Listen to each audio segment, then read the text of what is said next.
Hello दोस्तों, नमस्कार। मैं हूं प्रमोद राव और आप देख रहे हैं बहुजन लाइव।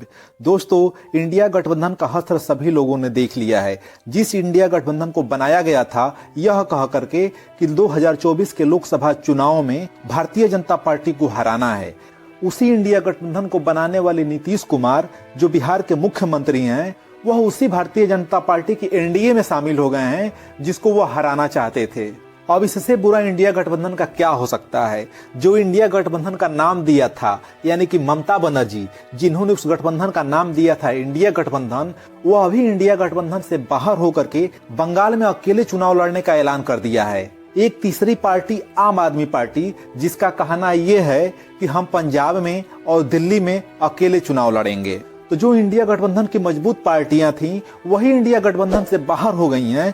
फिर इंडिया गठबंधन का क्या वजूद बचा है? कुछ भी नहीं बचा है। एक सिर्फ कांग्रेस बची है और समाजवादी पार्टी बची है। छोटे छोटे और दल बचे हुए हैं जिनके बारे में तो तमाम लोग जानते ही नहीं हैं। इसके वजह से सोशल मीडिया पे तमाम बातें कही जा रही हैं कि इंडिया गठबंधन अब फुस हो चुका है, इंडिया गठबंधन में कोई दम नहीं है, इंडिया गठबंधन कुछ नहीं कर सकता है। आखिरकार ऐसे हालात क्यों पैदा हुए? इसका जिम्मेदार कौन है?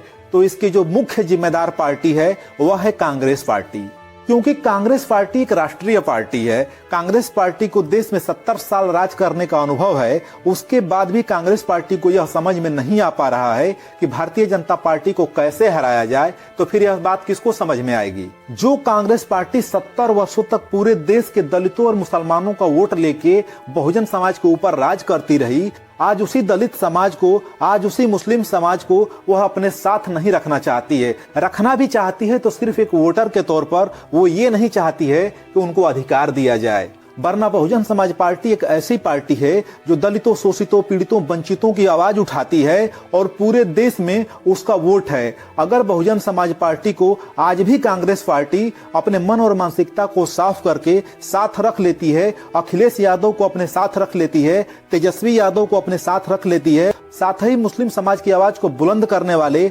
ओवैसी जी को अपने साथ रख लेती है, तो निश्चित रूप से भारतीय जनता पार्टी को हराया जा सकता है। बिहार में इतना बड़ा घटनाक्रम हो जाने के बाद भी तेजस्वी यादव को, अखिलेश यादव जी को, कांग्रेस पार्टी को या अन्य सभी विपक्षी पार्टियों को यह समझ में नहीं आता है कि किसको साथ लेकर चुनाव लड़ना है, किसको साथ लेकर चुनाव नहीं लड़ना है। तो फिर समझ लीजिए कि भारतीय जनता पार्टी को कभी भी नहीं हराया जा सकता है। कांग्रेस पार्टी ने देश में 70 वर्षों तक राज किया है। क्या एक बार वह झुक करके इस देश में किसी बहुजन समाज की बेटी को, यानी कि बहन कुमारी मायावती जी को प्रत्यक्ष रूप से सामने आकर के प्रधानमंत्री को उम्मीदवार घोषित नहीं कर सकती है? क्या अखिलेश यादव, तेजस्वी यादव और कांग्रेस पार्टी महिला विरोधी है या दलित मुस्लिम विरोधी है? अगर ये लोग दलित मुस्लिम विरोधी नहीं है, महिला विरोधी नहीं है, तो बहन कुमारी मायावती जी को प्रधानमंत्री का उम्मीदवार घोषित करना चाहिए और फिर ये लोग रिजल्ट देखें कि भारतीय जनता पार्टी किस तरीके से धरातल पर आ जाती है।